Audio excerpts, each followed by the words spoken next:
Hello. This is Simon Brew. I'm the editor of Film Stories magazine. And this is the Film Stories podcast. Come with me. And I show you how deep the rabbit hole goes. And movies that had stories. That the story just sucks them in. This is just the beginning. Stories. We would be honored if you would join us. Hello and a very warm welcome to Film Stories with Simon Brew. I am Simon Brew. As always, there's absolutely everything you need to know about me. The aim of the podcast, though, well, if you've not been here before, or if you have, welcome. I'm here to talk of the stories of films, and I tend to talk about production stories, development stories, marketing stories, behind-the-scenes stories, all the bits and bobs, really, that go to make the films that we know and sometimes love just that, the films that we know and sometimes love. The films that I tend to choose this podcast, they're more of a mainstream leaning than anything. They're films I'm interested in or invested in to some degree. I try not to punch down. I try not to do snark. I just want to celebrate the fact that it's really hard to make a film, and some people have managed to do it who aren't notably me. I'm delighted to say that this episode is being sponsored by our friends at Arrow. Arrow has launched earlier this year in the UK, Arrow Player, which you can find at arrow-player.com, and its big new release on Arrow Player in May of 2021, as this episode is being recorded, is the acclaimed horror Threshold, independent horror film that's one of a whole bunch of bits and bobs that are streaming now on the Arrow Player service. You can sign up at arrow-player.com and get a trial of it, and I hugely recommend it. There's loads of great stuff on there. Without further ado, I'm going to crack on with the first of the two films I'm going to talk about in this episode of Film Stories. I'm going to do a comic book movie. Don't do those very often, but here's a clip from one, and I'll pick up the story the other side of this. I prowl the rooftops and alleyways at night, searching for justice. Blind justice. A guardian devil. I was 12 years old. I had lost my sight, but I got something back in return. My remaining four senses functioned with superhuman sharpness. I could hear a whisper a block away, but the most amazing of all was a kind of radar sense. Soon the world will know the truth. There is no proof that Daredevil even exists. That one man can make a difference. What do you want? Justice.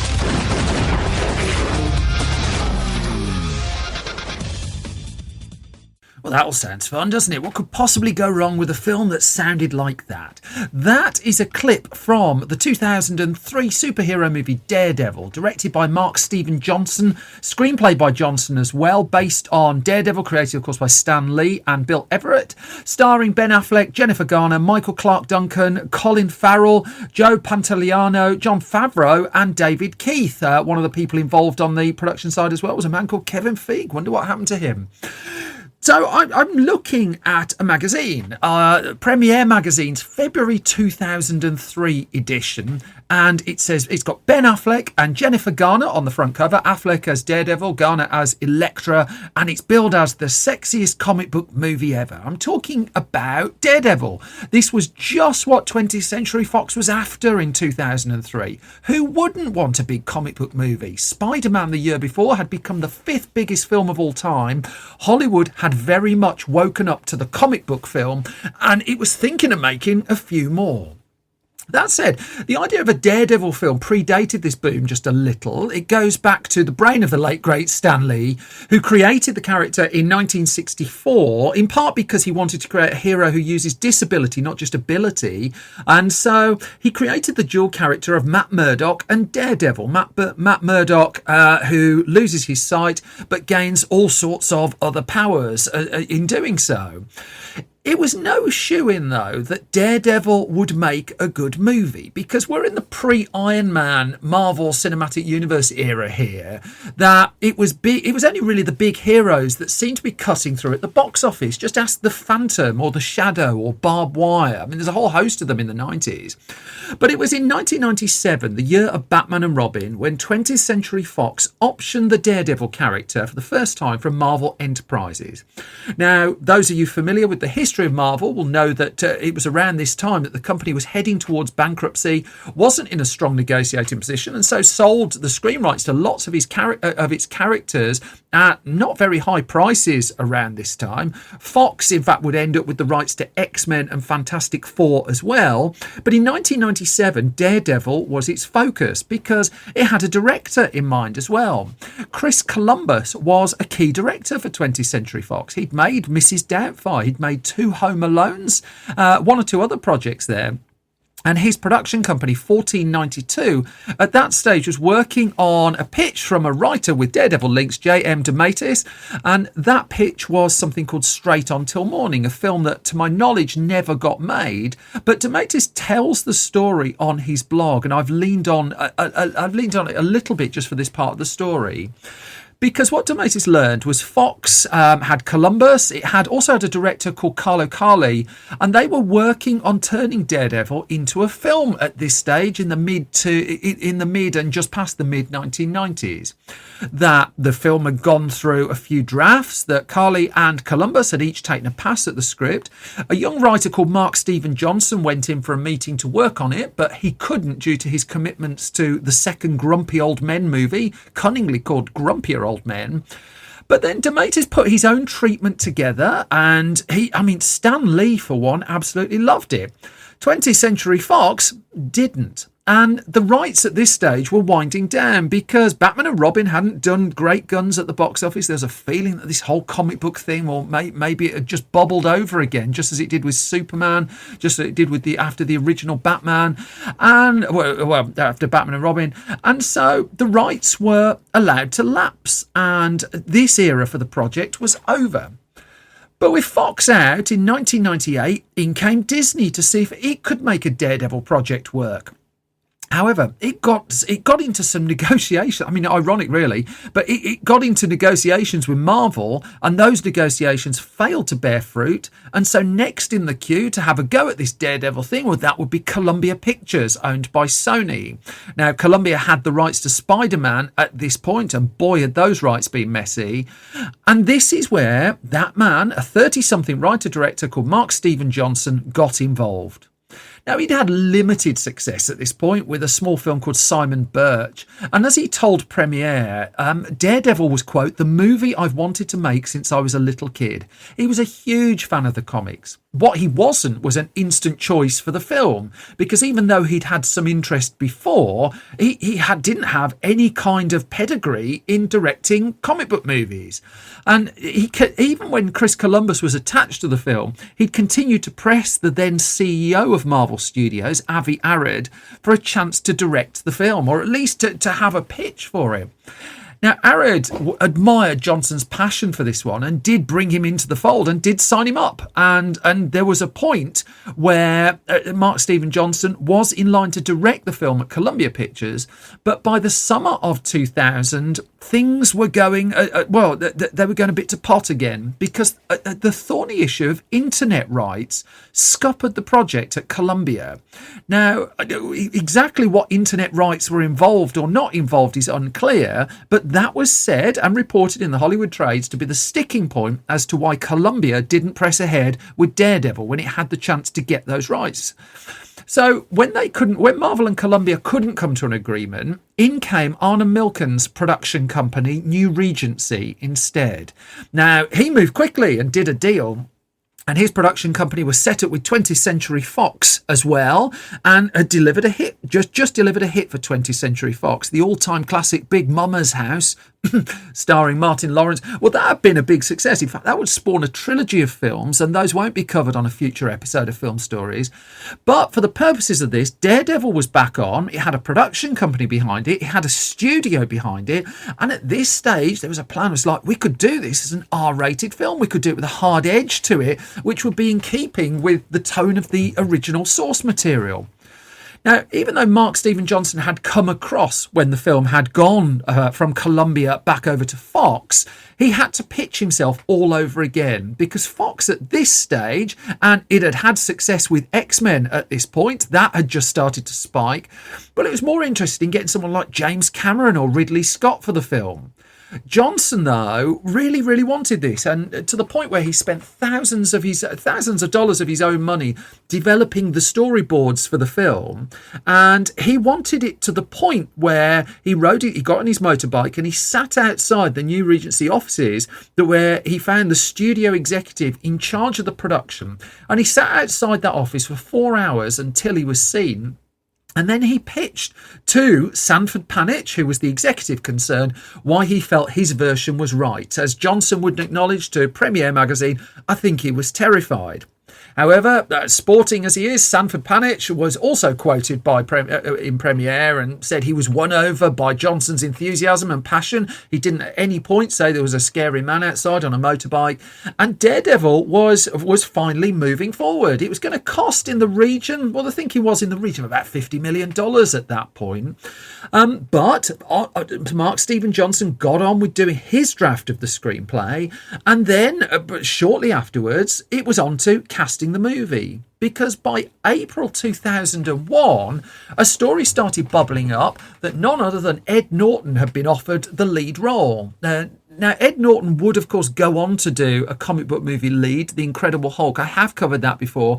That didn't quite go to plan, but Norton had a few conversations many years before he got green and angry about taking the Daredevil role on. What he wasn't sure about, though, was whether he actually wanted to wear the suit. And eventually, he was developing his writing and directing career at this point as well, and he ducked out. So then it was like, well, who was the running favourite next? Matt Damon. He was in line. Would he be interested in taking on Daredevil? There was his best friend, Ben Affleck, was suggested for the character of Bullseye. There was also Colin Farrell. He was mentioned as a possible Daredevil as well at this point. But Damon took a look at the script and met with Mark Steven Johnson, and he just wasn't won over by it. And so he would pass on the project. Then, who else is in line? Vin Diesel. He'd just broken through off the back of Pitch Black and the first Fast and Furious film. And he had discussions about Daredevil, at least taking some kind of role in it. And in fact, he would recall these in a conversation he had with MTV in 2009, many years later, where he says, ultimately, you have to pick one film of the choice that was facing him at that point. So he said, if you're looking at Triple X or Daredevil and your heart goes with Triple X, you have to commit to it. It's often like that. And so it wasn't necessarily that he'd read it and didn't like Daredevil. It's more he wanted to make Triple X more, and thus that's what he went and did. Now, that man Kevin Feige came, a quote from him spiked up in July of 2001, where he was really pleased with the script that they had. And he was confident. I mean, he told IGN, we have one of the strongest comic scripts we've ever had. And if we can get all the ducks in a row, we're going to start doing it as soon as possible. And so then there was he also addressed the rumours around casting at that point. And he said, casting the title role, we don't feel we need a giant star for that part. We feel we need a great actor for that part. However, they did get, in the end, a giant star, really. I mean, it's easy to understate just how Ben Affleck's star had been on the rise at this point in his career. That Armageddon had been huge. He'd won an Oscar for Good Will Hunting. He was the new Jack Ryan in The Sum of All Fears. In fact, that was the film he'd make immediately before Daredevil. And it was Kevin Smith, his old friend, who directed him in the likes of Chasing Amy, who threw Affleck's name into the mix. Guy Pearce's name was also mentioned a little bit around the time as well. But Ben Affleck, Julie Mayer, and signed on to play Daredevil. Huge fan of the comic book as well. And it was a real coup to get Ben Affleck in this. And it was made possible by a change in his schedule that gave him the availability to do the film. He was going to do Jersey Girl with Kevin Smith, but Kevin Smith was a little bit behind on the script. Smith wrote about this on his blog, subsequently published in his book, and that basically Affleck told Kevin Smith that I'll just go off and do Daredevil, basically. And so he was in. He was paid $12.5 million plus signed a contract that tied him into sequels as well. And so that $50 million budget was now edging upwards because a star was on board. And at this point, stars weren't seen to be playing superheroes. That if you look at when George Clooney was cast as Batman, he wasn't the huge movie star he would go on to become at that point. He's huge on television. If you look at Michael Keaton playing Batman, not a huge movie star. Brilliant actor, not a huge movie star. Tobey Maguire had been cast as Spider-Man. You go through the X-Men and it was primarily unknowns or lower profile actors in there. And so here's Oscar-winning Ben Affleck. He's going to be Daredevil. That was a coup. Now, it was also worth noting at that point that he was in the midst of the media scrum thanks to his relationship with Jennifer Lopez. So he was barely out of the tabloids. But while lots of people were reading the tabloids, Affleck went off and read loads of Daredevil comics to get ready. Farrell, meanwhile, I talked about him in the last episode, actually, of Film Stories when we talked about Phone Booth, but he was deemed Hollywood's next big thing, having broken through with Joel Schumacher's Tigerland, and then ultimately it would be Minority Report that would give him a huge hit in 2002. That was his first big hit movie. He, in the end, in spite of being mentioned as a possible Daredevil, would take on the smaller role of Bullseye, and he knew it was a small role. He would tell Premiere, I thought it would be fun to do a small job, that he could come in, do a couple of weeks on a big movie and then go off and do something else, which is pretty much what happened. Jennifer Garner, meanwhile, she was riding high off the back of the TV show Alias, and she seemed a logical choice for the character of Elektra. She duly signed on and had to do even more training just to get in, just to get ready for the role. This was going to be a very, very physical role. She was already doing a physical role in Alias, and so it was pretty much all round her year at that point was either shooting or training to shoot.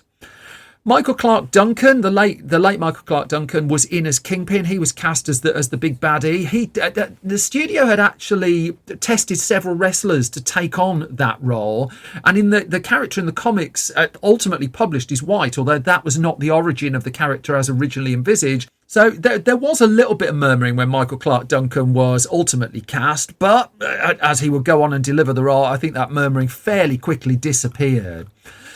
Johnson, meanwhile, was going backwards and forwards with the studio over the costumes for the lead characters because Fox was a bit nervous about this Daredevil thing. He was certainly nervous about the suit that Daredevil would have to wear. And in fact, studio executives at one point mooted the idea that the title character didn't wear a superhero suit at all. The Elektra costume too, that would deviate from the comics somewhat, and there was some pushback from fans over this. And when it came to ultimately deciding on the Daredevil one, there was a bit of to and fro between filmmakers and studio, and Johnson would lament in the end that we ended up with this sculpted leather bodysuit, which looks great when it's well lit, and when it's not, it looks like the gimp in Pulp Fiction. In fact, when Affleck was on set as Daredevil, some of his co-stars would find his look mildly amusing. Still, in early 2002, the film was finally set to be going ahead. That Mark Steven Johnson would talk to Man Without Fear and would say, I'm currently doing a production rewrite on my 32nd draft of the script. He said, I've got very smart people on my crew and cast. I'll take a good idea from anybody. But in the end, this is the story I want to tell. And I've had a long, long time to think about it. Now, there was just a little bit of to and fro about where to actually film the movie. Affleck had just been shooting in Canada for The Sum of All Fears. Didn't particularly want to go back, but Fox was looking to save a little bit of money on the budget, and if it could have shot Daredevil in Montreal, therefore, it would have been able to do so. However, there was a strike going on around filmmaking in Canada at the time. And so even though the film is primarily set in the Hell's Kitchen area of New York, they worked out that the best place to shoot this would be Los Angeles, which is what they did. And thus the film shot in and around the LA area with an awful lot of set dressing involved. Now, as the film headed into production, in fact, this happened a month or two after shooting started, Spider-Man came out. Now, Spider-Man changed Daredevil, that it just removed the ceiling for what people felt a comic book superhero movie could do at the box office. And when Spider-Man was released and went absolutely bananas at the box office, Fox had another look at the Daredevil budget, and in fact had another look at the Daredevil film that by now was already deep into shooting. The budget for a start was bumped up to $80 million. And 2 months in, and what Fox was looking for was more wow factor. Now, Gary Foster would talk to Premiere about this. He says there's definitely been a pre-Spider-Man and a post-Spider-Man mindset. That extra money that was put in paid for more special effects and action sequences, and they were able to bring in, fairly late in the day, the Wire Fu team who'd been working on Charlie's Angels films and the Matrix sequels. But because it was relatively late that they were brought in, they could only effect 2 action sequences in the film. The playground one, if you've seen the film, being the notable. Affleck would tell Premiere Riley about performing some of the stunts. He just said, "Jackie Chan, I am not." However, that playground fight scene was one of the most intense, and it took a month of rehearsals, but those rehearsals were being woven in around the shooting of the rest of the film. So while night shoots were going on, to get the footage they needed, the dark footage they needed for the movie, they were also having to train the actors and the performers during the day to be able to do the big fight scene that was coming up. Now, a lot of stunt doubles were used, but also there were actors doing the fighting, although Colin Farrell would say at one point he hadn't worked with Ben Affleck because the scenes together are basically being done with doubles, where I presume they ultimately met at some point, but certainly in the early stages of their of filming, they didn't. Affleck was also, in fact, wearing contact lenses on set because, of course, his character's blind in the film, and those contact lenses did limit his visibility. But also he worked with a man called Tom Sullivan, who's a blindness consultant, because he did just want to get that side of it right. A key challenge, though, was Daredevil's radar sense. That if you're not familiar with the comics, I'm not going hugely down a rabbit hole here, but even though the character of Daredevil can't actually see, he can also see. He uses sound waves to do so. And in comics, this is fairly easy to visually put across. But how do you put across that radar sense on screen and make it look convincing? Now, a few different approaches were certainly tried. I mean, they worked out they couldn't manipulate photographic images. There's too much light to be able to do that, and so they brought in effects house Rhythm and Hughes, who were already working on, I think there were 515 visual effects in Daredevil in the end, and they came up with something called the LiDAR, LIDAR laser scanner. And what this did was digitally map a set where the radar sense was going to be used. It would work in very low light, and also crucially it would give them results in hours. They wouldn't have to wait days and days and days for something to render just to see if something was going to work. They were also able to add a laser scan of Jennifer Garner, for instance, to the mix, because there's a moment in the film where Daredevil can finally see Elektra, and he sees her by nature of raindrops falling on her face, and then he works out from there the outline of her face. And this was all done through this ingenious digital system that was pretty much created just for the film. Now, the movie wrapped up production in August of 2002, and Fox had scheduled it for release in February of 2003. So there was a reasonable amount of post-production time available here. Although, of course, there was also the small matter of those hundreds of effect shots. So it's still going to be a little bit tight. But the thing that they had here was conflict over, do you still go with that R-rated movie? Because Mark Steven Johnson put together his cut of the film, but Fox, again, this is the post-Spider-Man Daredevil, where all of a sudden a film could make like hundreds and hundreds of millions of dollars in America alone. Well, Fox got cold feet on the idea of an R-rated release, and it was quite late in the day that this decision was made that it wanted to put out Daredevil with a PG-13 rating. Now, this would be the scourge for movie fans right throughout most of that decade. Daredevil was certainly signed at one of the earliest to sign up to it. But also, given the strength of the DVD format at the time, which was exploding and bringing a level of home entertainment revenue into Hollywood studio coffers that they'd just not seen before, there was the olive branch given to Johnson that he would be able to put his extended director's cut of the film on DVD, which would indeed follow the year after. Even with the PG-13 cut that they had, because Daredevil is not a family-friendly film, really, there was toing and froing with the Motion Picture Association of America just to get that PG-13 done.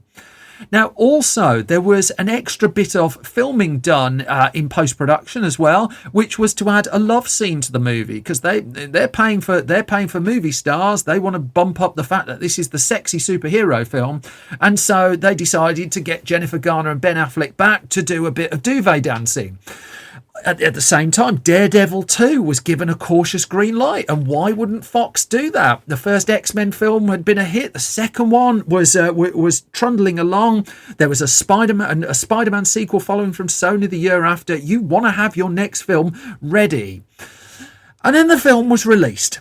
And the story shifted of Daredevil again, because when it hit American cinemas on Valentine's Day in 2003, it did all right. I mean, certainly the initial raft of reviews was okay, but conversely, they were hardly like banging the drum. That it got some good reviews, it got some okay ones.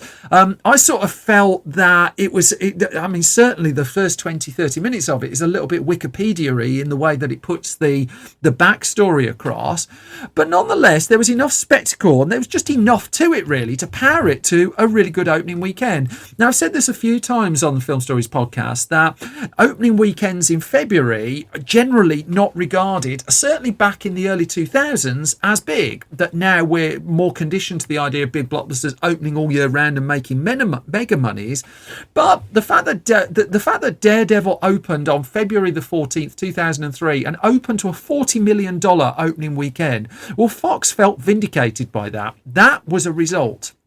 And I mean, the only other big release coming out that same weekend was Disney's The Jungle Book 2, one of those straight to video abominations that in that case it decided to upgrade to a cinema release.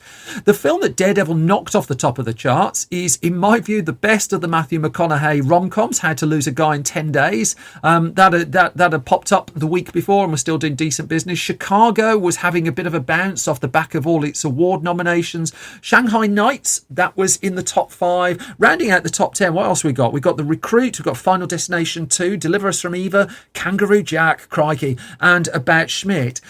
But the thing with Daredevil is it opened well, but mirroring really what Batman and Robin did, actually. It opened in the 40 million mark, petered out just as it crept past 100 million at the US box office. That the word of mouth just wasn't great. It got the initial raft of fandom through the door, but that was pretty much all you were getting. And in fact, overseas, it didn't do Spider-Man numbers either, adding 76 million for a total worldwide gross that came in just shy of $180 million.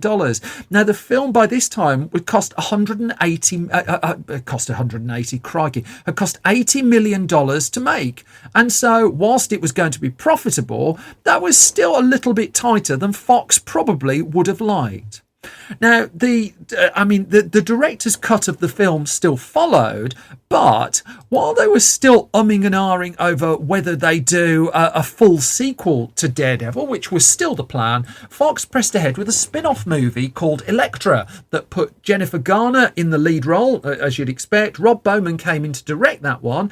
Affleck was persuaded to film a cameo for that, but Elektra, which was made for about 45 million, would gross 50-60 million, and that was regarded as a disappointment. And in the aftermath of Elektra failing, well, that's when Daredevil 2 was basically pulled by 20th Century Fox.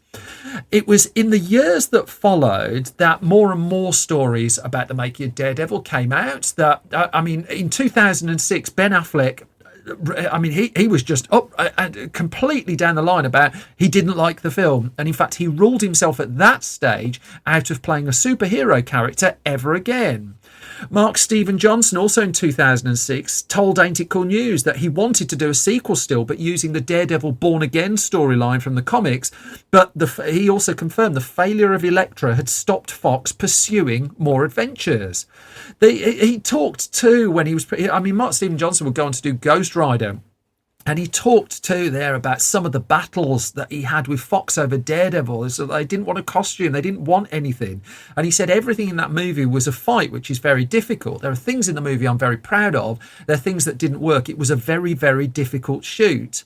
He's said that he's gone on record that he's relatively happy with his director's cut, that he thinks there's ups and downs to it. But nonetheless, Daredevil wasn't one of his favourite experiences. As the decade rolled on, Fox still went ahead with its programme of comic book movies, but after Elektra stumbled, well, its Fantastic Four films also petered out, and it concentrated its energies primarily on X-Men. And it was when X-Men First Class hit big. I've covered that a long time ago in the podcast. I will come back and do it again, I think, just in a bit more detail. But when X-Men First Class hit big, then it tried to get Daredevil going again, this time with director David Slade, who'd done 30 Days a Night and Twilight Eclipse. And then Joe Carnahan came in, who'd just done the A-Team for Fox. And Carnahan was behind a sizzle reel that went viral online, where it suddenly just seemed the tone of Daredevil just felt a bit more right. The problem was the rights were going to lapse in October 2012. And for Fox to continue having the rights to Daredevil, it needed to get a film moving by that point. And in spite of protests to Marvel, well, Fox wasn't holding the cards anymore. Marvel was. Marvel didn't renew the rights, and instead it would go on to reboot the character itself very successfully via a Netflix show, which will last for a couple of seasons. And I think you probably know that bit of the story. Affleck, well, I mean, the last word on it really went to him, because he inevitably was facing Daredevil questions again when he took on the role of Batman. And he said to the New York Times in 2016 that that's the movie I want to do. I want to be a part of that. He said, of Batman versus Superman, Dawn of Justice. Part of it was I wanted for once to get one of those movies and do it right, to do a good version. I hate Daredevil so much, he said. I don't hate Daredevil. I can't say I particularly care for it an awful lot. But as an audit of where comic book movies were at the start of the 2000s, as studios tried to react to Spider-Man and do quick about turns, well, I think it's a pretty interesting piece of work.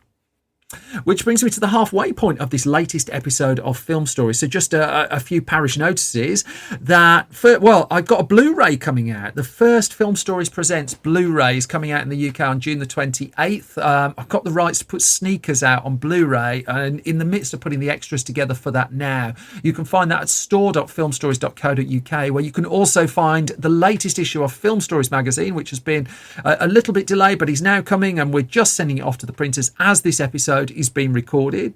I am, nonetheless, in spite of all these things, I am just one person in a room. I don't have a big company behind me. I only get here because of your support, really. So if you do like this podcast, please do subscribe to it. Please do leave, ideally, a hugely positive review at your podcast home of choice. All those little things help me an awful lot and make up for the fact that I have 0 pence in marketing budget.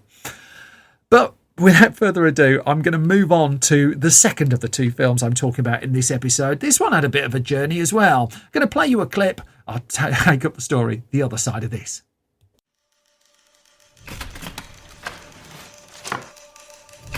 Can I have your attention? You're all dismissed. Bankrupt. Better luck with your next job. I am not a stranger to the dark. This is not the life I promised you. Not even close. 'Cause we don't want your broken parts.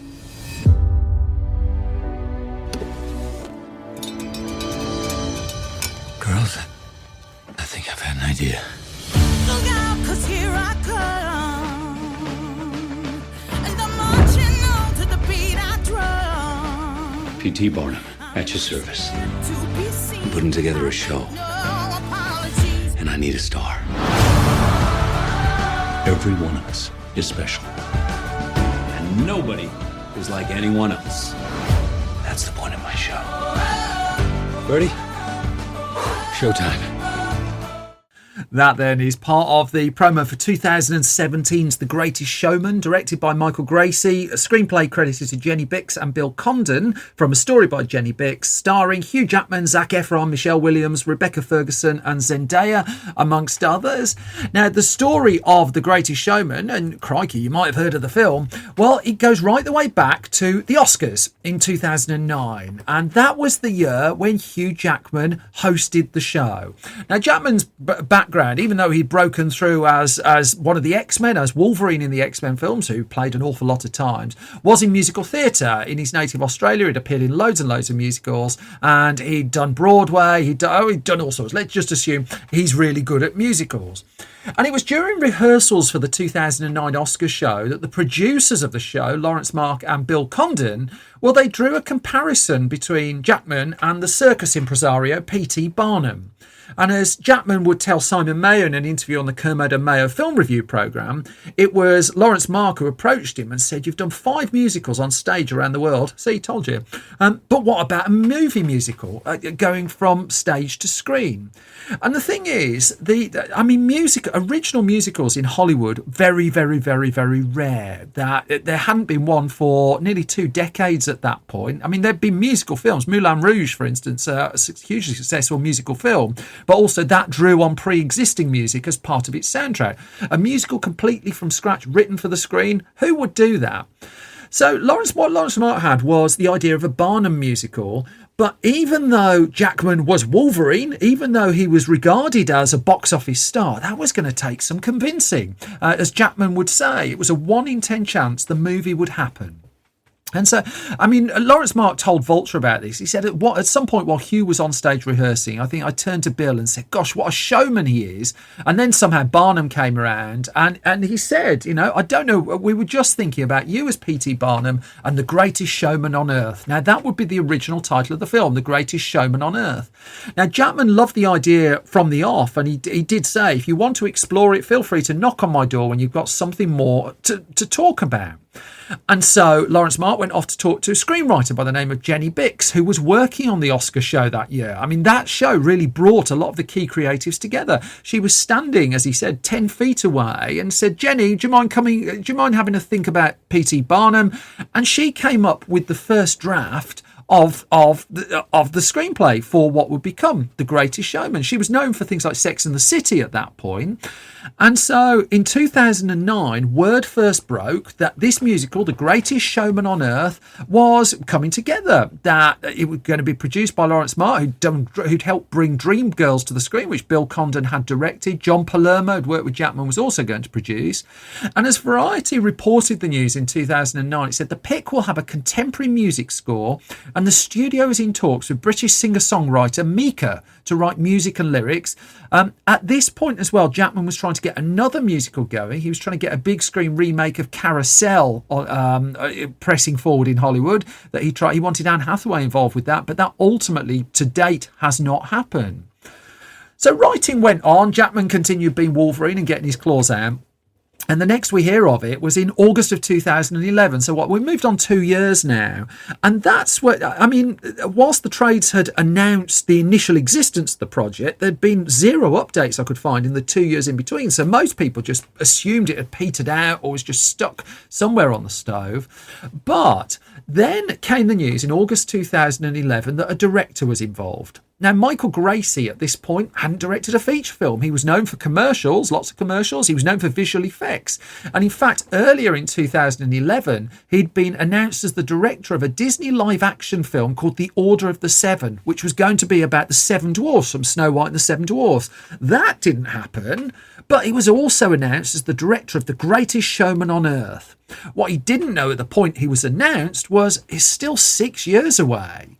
He got the job, in fact, after working with Jackman on a commercial for Lipton Iced Tea, and they'd made it together in 2010. So you got Lipton Iced Tea and the Oscars to thank for this film, but Jackman enjoyed working with him on it and said he wanted to work with him again. And it turned out he was as good as his word. But still, a long, long way to go, and there was still a lot of people to convince. Even though there were signs that musicals were coming back in Hollywood. I mean, we'd had Chicago, we'd had the aforementioned Dreamgirls. Les Miserables would hit box office and Oscar Gold as well, and that, of course, featured Hugh Jackman. But this one was still bumbling along. And in fact, in 2013, Michael Gracie was then going to make his directorial debut with a different project. He was set to direct Rocket Man, the story of Elton John with Tom Hardy, that was made with neither Michael Gracie nor Tom Hardy. Taron Egerton would make that with Dexter Fletcher, and that would be, 5-6 years down the line. Now, in 2013, with Jenny Bixer delivered her script and Bill Condon came in to refine it. And so then it was, well, who's going to write the songs? Because Mika hadn't quite worked out and there was some toing and froing, and Fox hadn't committed to making the movie. This was still just in kind of low-level development. There are a pair of songwriters then, Justin Paul and Benj Pasek. Now, they are pivotal to this story.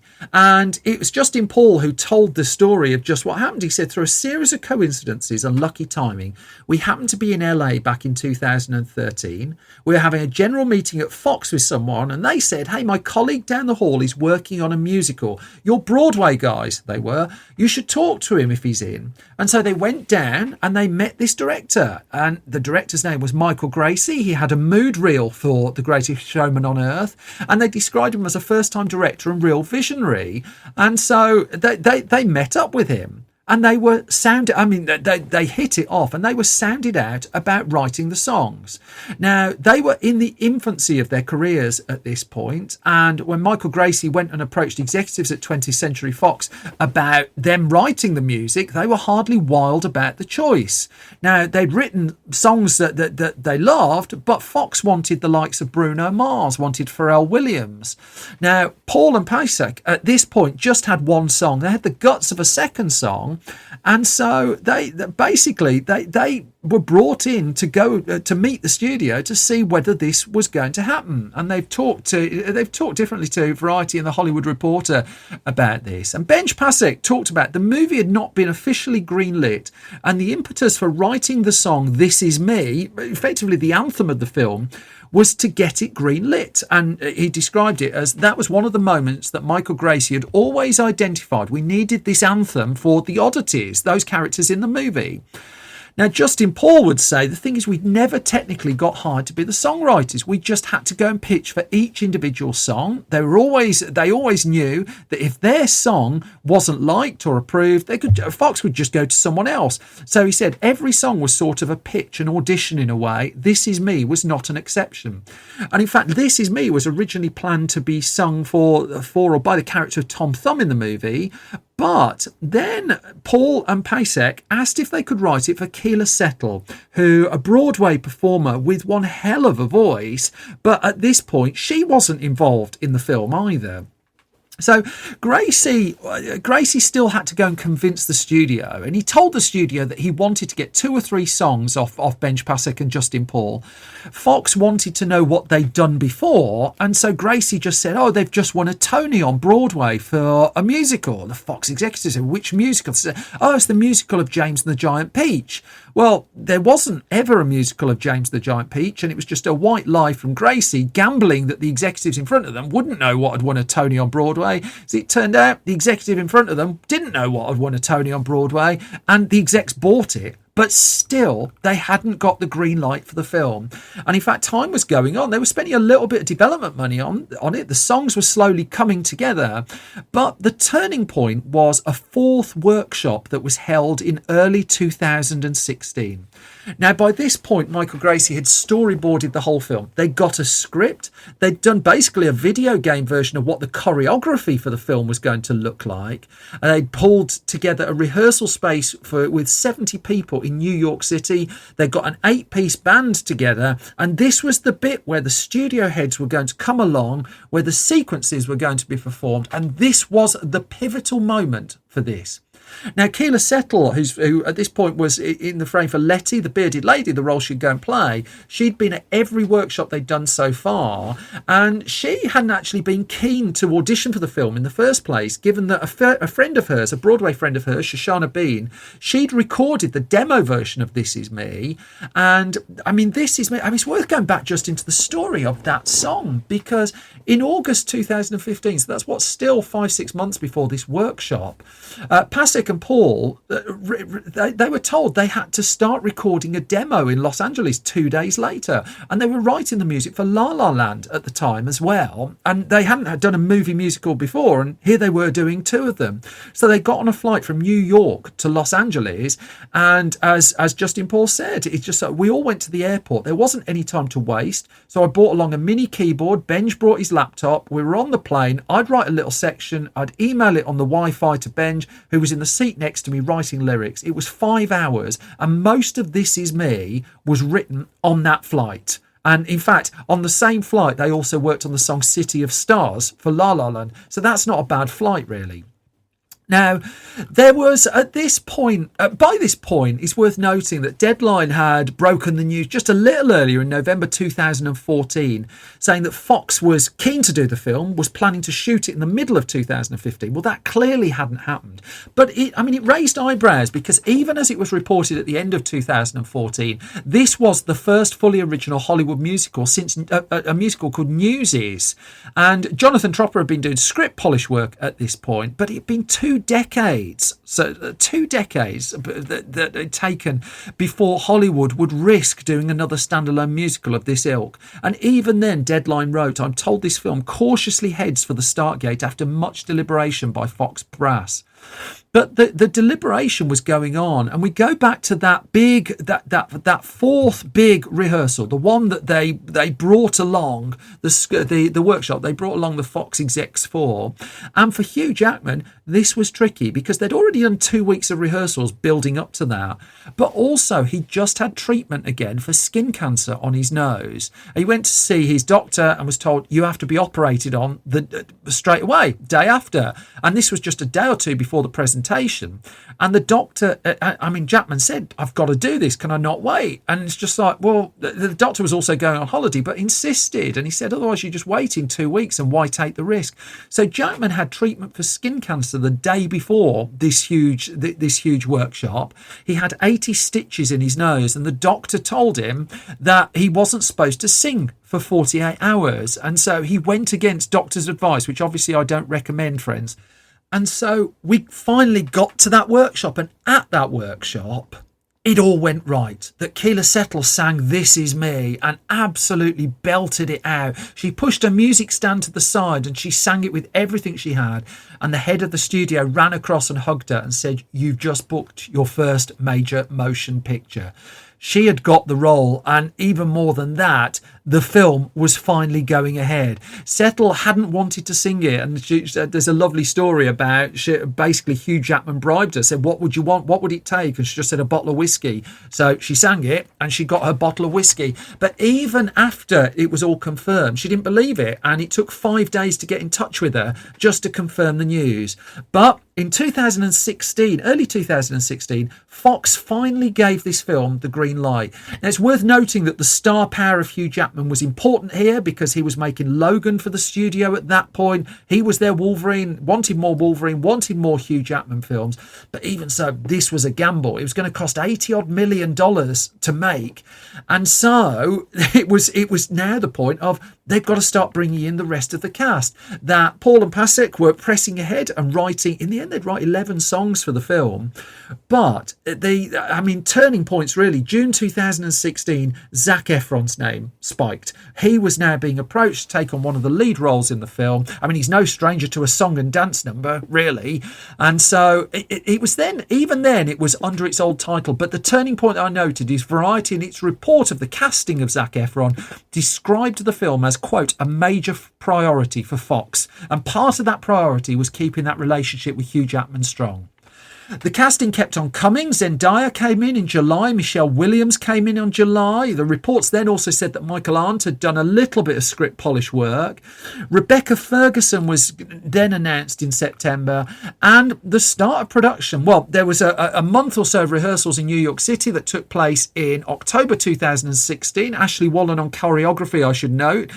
And filming got underway proper at the end of November 2016. And it was a big, long physical shoot. It would take through till April of 2017 with the idea of getting this into cinemas for the Christmas of 2017. But even that was a risk because it was going to come up against Star Wars The Last Jedi, and that was expected to be of a level of Force Awakens box office, $2 billion. That was what was expected of the competition it was up against.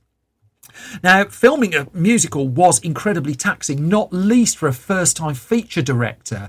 In fact, Michael Gracey would tell Entertainment Weekly just of the difficulties of shooting the song Rewrite the Stars. And he said, you've got this shot of Zendaya flying around Zack, and Zack's in the foreground, and it's perfect.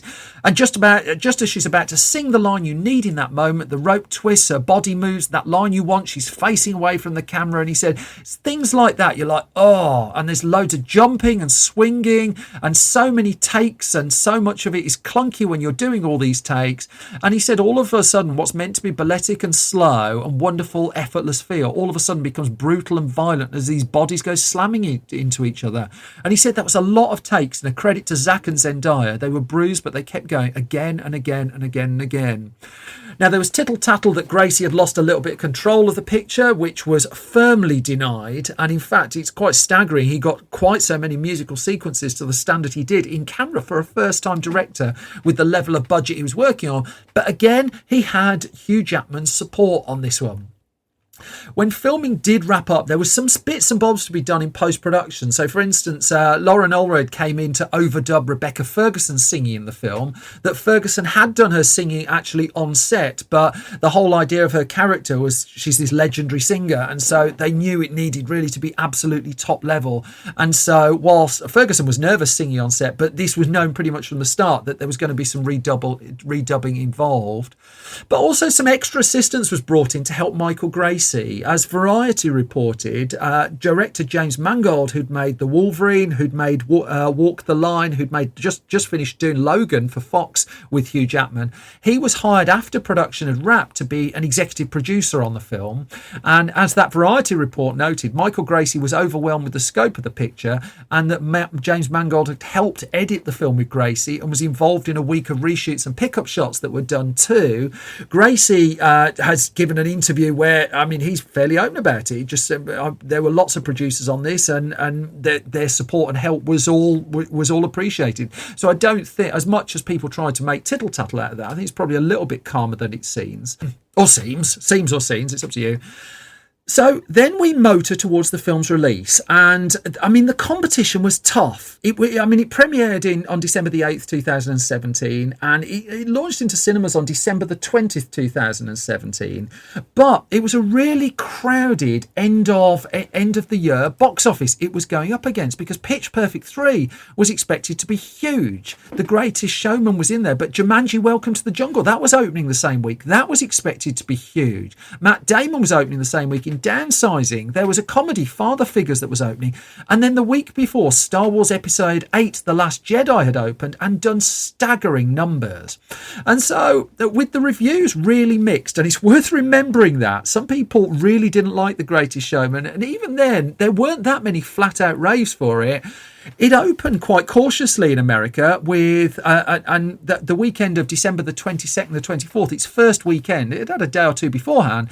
It got $8.8 million, and it's just like, it looked like it was a disappointment. To put that into context, that was in fourth place in its opening weekend. Star Wars on its second weekend had done 70 million in the US. Jumanji had done 36 million, and Jumanji: Welcome to the Jungle would prove to be a huge surprise. No one really expected that to become what it did. I will come to that in a future film stories. Pitch Perfect 3, that had opened with 20 million, and so there was The Greatest Showman, and it just looked like this one was going to splutter. The week after, its box office went up 76%. It's still in fourth place. It was at 15 million. The week after that, dropped just 10%, still in fourth place. The week after that, still in fourth place, still making 12 million in its weekend. The week after that, another 10 million. The weekend after that, crucially, another 10 million. Weekend after that, back up to fourth place, another 9.5 million. And you know, by the first week in February, it was still in fourth. Star Wars had faded away. Jumanji and The Greatest Showman, they were still going and going and going and going and going. In the UK, the story was even more dramatic, because this was a film that topped the UK box office charts. Nothing unusual there, perhaps, but it didn't get to number one until after 6 weeks of release. pretty much unheard of, certainly for a non-Christmas film. And in an era where films were coming and going after a big weekend, Jumanji: Welcome to the Jungle and The Greatest Showman utterly bucked the trend and took everybody by surprise. I mean, Pitch Perfect 3 petered out. Star Wars petered out. And in fact, Fox had booked it in for a contractual length of time into cinemas because it needed to release it on DVD. It had agreements with pay-per-view services and it had to be out of cinemas. And the cinemas were complaining because people were still going in to see The Greatest Showman. And again and again and again and again. The repeat business was huge. When the sing-along screenings came along, it was huge again. And in fact, months it would play in cinemas. And by the time its run was done, even though it never had anything close to like 100 million weekend, The Greatest Showman had done 435 million at the box office for an original standalone musical. And I mean, it was just a staggering number that nobody saw coming, to the point where the conversation soon started about, well, let's turn it into a stage show. Let's go the other way. The soundtrack album was a sensation, not just in the soundtrack charts, but in the charts. The disc was one of the top. The DVD release went bananas. A remix album came out. That went bananas. And in fact, off the back of it as well, Hugh Jackman would launch a live tour where he would sing songs from The Greatest Showman, along with Keela Settle. She came along on the tour as well. This was a flat out, what feels like a one-off sensation. Now, that journey had taken 8 years, and in fact, if you wrap in the fact it took so long at the box office to make that money, 9 years really, a journey that started on the Oscar stage from a comment made by one of the producers, who then walked over to a writer and just came up with a suggestion or two. That ultimately is how it all came together, and in the end, it would even go on get Oscar nominations, as an Oscar nomination for Best Original Song as well.